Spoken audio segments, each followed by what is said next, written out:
There is a reason, beyond logic, beyond time, beyond the silence that now fills the space where their voice once lived. That this person still occupies corners of your mind you thought you had sealed shut. You have done everything you could.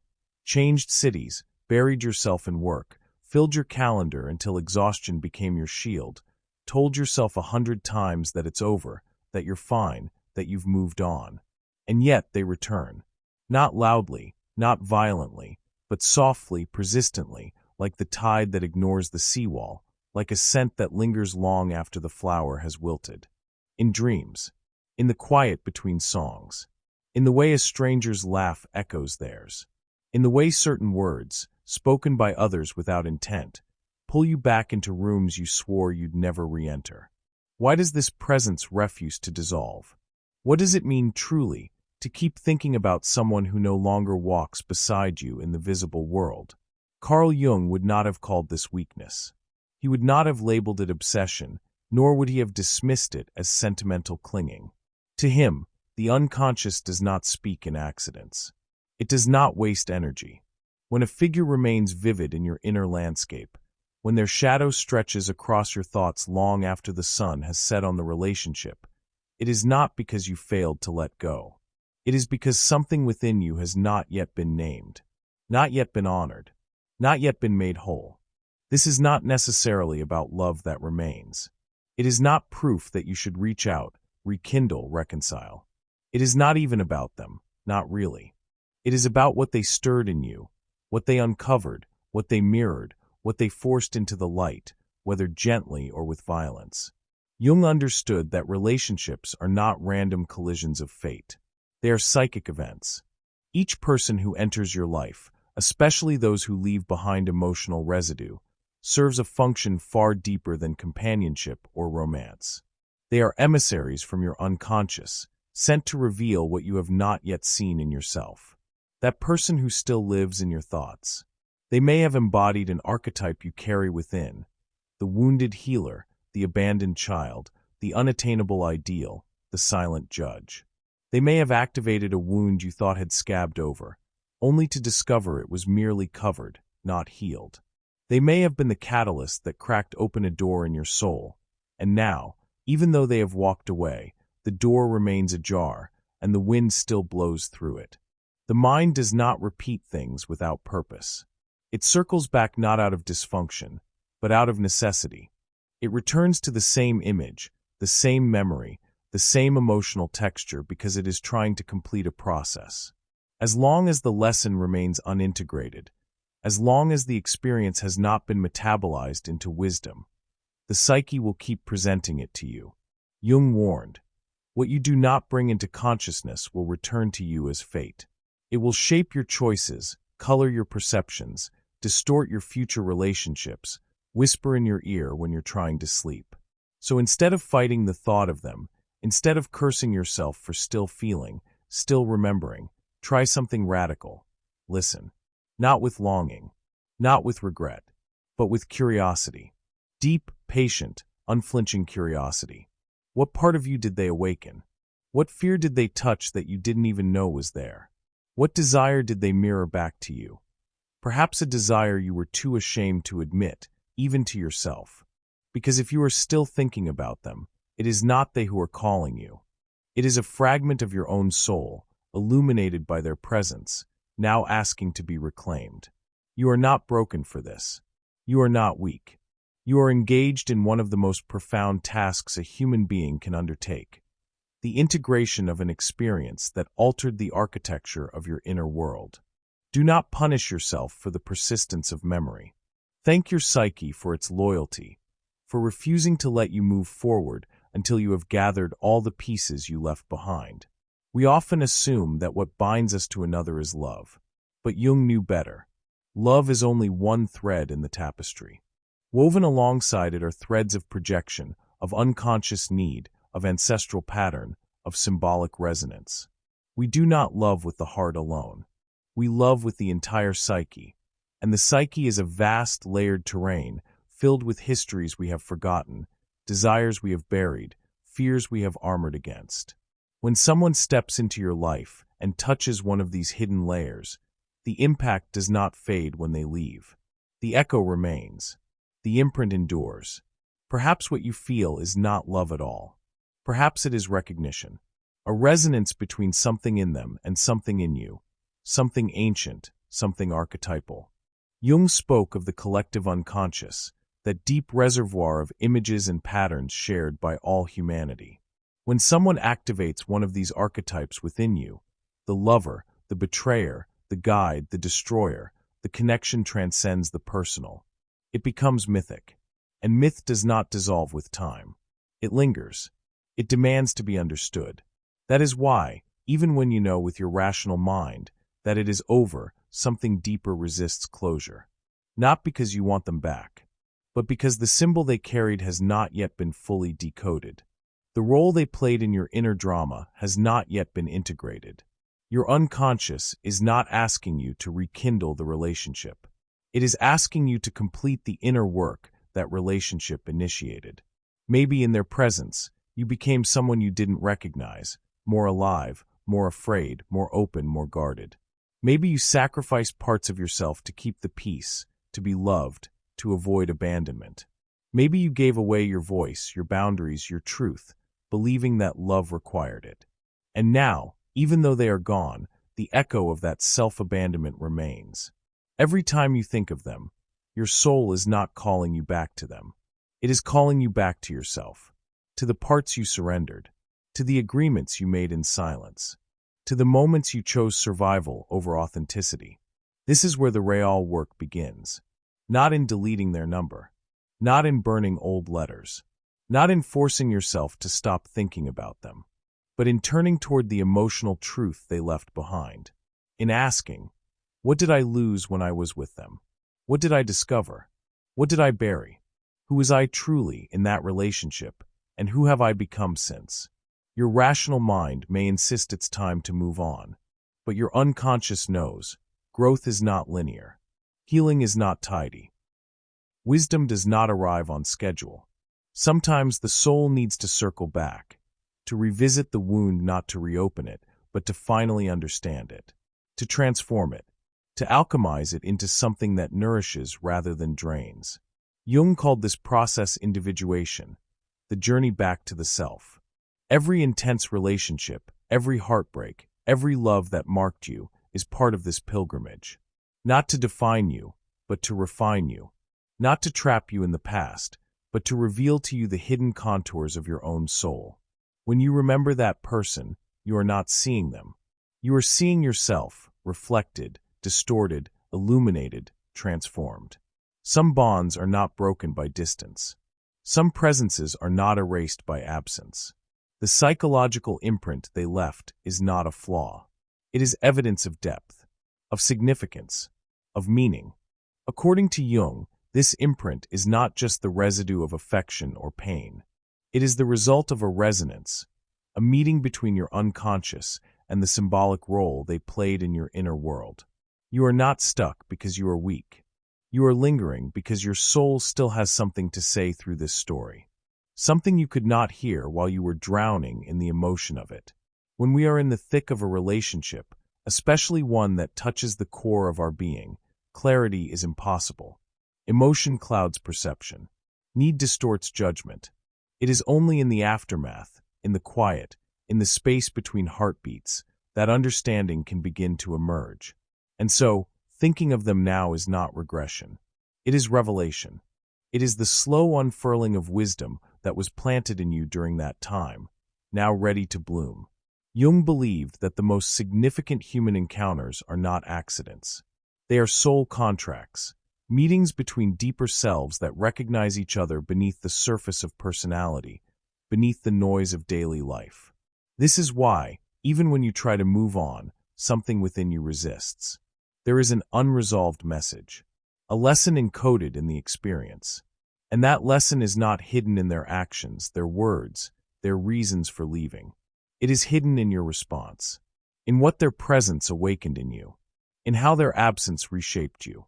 We often believe that closure comes from understanding the other person, from knowing why they did what they did, why they left, why they hurt us.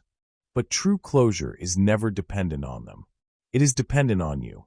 on your willingness to see what you have been avoiding, to feel what you have been numbing, to reclaim the power you gave away. Perhaps they hurt you. Perhaps they betrayed you. Perhaps they vanished without explanation. But beyond the story of their actions lies the deeper story of your reaction. What did their behavior trigger in you? What old wound did it press against? What fear did it confirm? What part of you felt unseen, unworthy, unlovable? That is where the real work lies, not in deciphering them, but in deciphering yourself. What remains in your mind is not the person. It is the emotional experience that was never fully processed. It is an incomplete inner movement, suspended in time, waiting for your attention, waiting to be felt, waiting to be integrated. More often than not, what we cannot release is not the other person. It is the version of ourselves that emerged in their presence. The self that loved too much. The self that feared too deeply. The self that hoped against reason. The self that believed, for a moment, that it could be whole through another. That is the self your mind keeps returning to, not to punish you, but to heal you, to reintegrate you. Jung said, "What you resist persists." The persistence of this thought, this memory, this emotional echo, is not a failure. It is feedback. It is your psyche's way of telling you, there is something here you have not yet faced, something you have been avoiding, something that still needs your love. So ask yourself, what did I feel in that relationship that I have not allowed myself to fully feel? What fear was so great that I buried it? What part of me did I silence to keep the connection alive? That is the true source of the attachment. Not them. You. The part of you that was activated, then abandoned. The part that still waits to be acknowledged. Liberation is not a straight line. It is a spiral. It requires descent. It asks you to go down into the places you have sealed off, not to dwell there, but to retrieve what was lost. And though it may ache, that ache is evidence of aliveness, of movement, of awakening. Perhaps what you need is not to stop thinking about them, but to stop judging yourself for thinking about them. Because as long as you fight your own mind, you block the message it is trying to deliver. And that message is the key, not to getting them back, but to getting yourself back. Your unconscious is not your enemy. It is your guide. It is leading you not toward reunion, but toward reclamation. Toward the version of you that does not need external validation to feel whole. Toward the self that can remember without pain, release without fear, love without possession. You may have tried to replace them. You may have sought others to fill the shape they left behind. But no one fits, not because they were irreplaceable, but because the connection was not merely human. It was symbolic. It awakened a part of you that had been sleeping. And now, your task is not to find someone else to activate that part, but to learn how to activate it yourself. That is where healing begins. That is where power is reclaimed. That is where you stop surviving the absence and start thriving in your own presence. Jung taught that every profound bond activates an inner dimension, a layer of the psyche that remains dormant until a relationship stirs it awake. When you miss someone, you are not just missing their presence. You are missing the version of yourself that existed in their light. The self that was more tender, more courageous, more broken, more alive. Whether you lost yourself in them or found yourself through them, that self is still calling to you. Not to return to the past, but to be integrated into the present. This is the alchemy. This is the transformation. Your unconscious is working tirelessly to restore balance within you, not by erasing the memory, but by releasing its emotional charge. Not through logic, but through symbol. Not through force, but through feeling. Healing, in the Jungian sense, is not rational. It is mythic. It is the slow, sacred work of turning experience into meaning, of allowing the unknown within you to rise into consciousness. This cannot be rushed. It requires stillness. It requires courage. It requires the willingness to sit with what hurts, not to fix it, but to understand it, to honor it, to thank it. Because buried within even the most painful experience is a seed of transformation, a gift, a revelation, a piece of your soul waiting to be reclaimed. The goal is not to forget. It is to remember without weight, to recall without collapse, to hold the memory lightly like a photograph, not as a prison, but as a milestone. And that is only possible when you stop seeking answers outside yourself, when you stop waiting for them to explain, to apologize, to return, when you turn inward and ask, what was my role in this? Not to blame yourself, but to empower yourself, to understand why you held on so tightly, why you idealized them, why their absence carved such a deep hollow in your chest. Jung believed the unconscious does not store memories as static images. It stores them as living symbols, dynamic forces that continue to shape your inner world long after the event has passed. That person, whether they knew it or not, was a catalyst, a mirror, a messenger. What matters now is not who they were, but what they revealed in you. You may have entered that relationship from a place of lack, searching in them for what you could not yet give yourself. And when it ended, what you grieved was not only their absence, but the exposure of that lack, the emptiness beneath the illusion of completion. But Jung saw loss differently. He saw it as invitation, as fertile ground, as the necessary clearing that makes space for new growth. But for that growth to happen, you must stop staring at the absence and start listening to what it is trying to teach you. This is not about distraction, not about hardening your heart, not about pretending it didn't matter. It is about descending, gently, bravely, into the place where it still aches, and asking, what is this pain trying to show me? When you dare to look at pain with awareness, it loses its power over you. It stops defining you. It becomes a portal, not to the past, but to a deeper layer of yourself. Jung knew, it is in moments of crisis that the soul expands. That persistent pull toward someone who is gone, it may be your crisis, your invitation, your threshold. Not everything you feel is a signal to act externally. Sometimes, what you feel is a summons to turn inward, to examine your patterns, your wounds, your inherited blueprints for love and loss. You may be replaying an old story, one written long before this person entered your life, one rooted in childhood, in early attachment, in the unspoken rules of your family system. And this person, without knowing it, stepped into that story, activated it, gave you a chance, not to repeat it, but to rewrite it. When you see this, something shifts. They are no longer the center of the storm. They are the lightning that revealed the shape of the clouds, the symbol that pointed you toward what you've been avoiding, the need to feel worthy, the fear of abandonment, the hope that someone else could make you whole. And in recognizing this, you reclaim your power. Because what you once believed only they could give you, you begin to cultivate within yourself. This is deep work. It is not comfortable. It is not quick, but it is transformative. It is about extracting meaning from memory, about being grateful, not for the pain, but for the revelation the pain made possible. When you do this, your energy shifts. You are no longer at war with the past. You are no longer waiting for the thoughts to vanish. You are embracing what is yours, the lessons, the growth, the new version of yourself that emerged from the ashes of that connection. There will come a day, quietly, without fanfare, when their presence in your mind softens, not because you erased them, not because you replaced them, but because they no longer hold the same symbolic weight. The memory remains, but the charge is gone. The story is integrated. The lesson is learned. And on that day, what you release is not them. It is the energy you poured into them, the expectations you placed upon them, the part of you that was still waiting for an apology, for a different ending, for proof that you were enough. When all of that transforms, what remains is peace. Not the peace of denial, not the peace of distraction, but the deep, quiet peace of completion, of wholeness, of self-possession. Jung said, there is no awakening of consciousness without pain. And yes, this persistent remembering can be painful, but it can also be the threshold of transformation. Do not run from it. Do not shame yourself for it.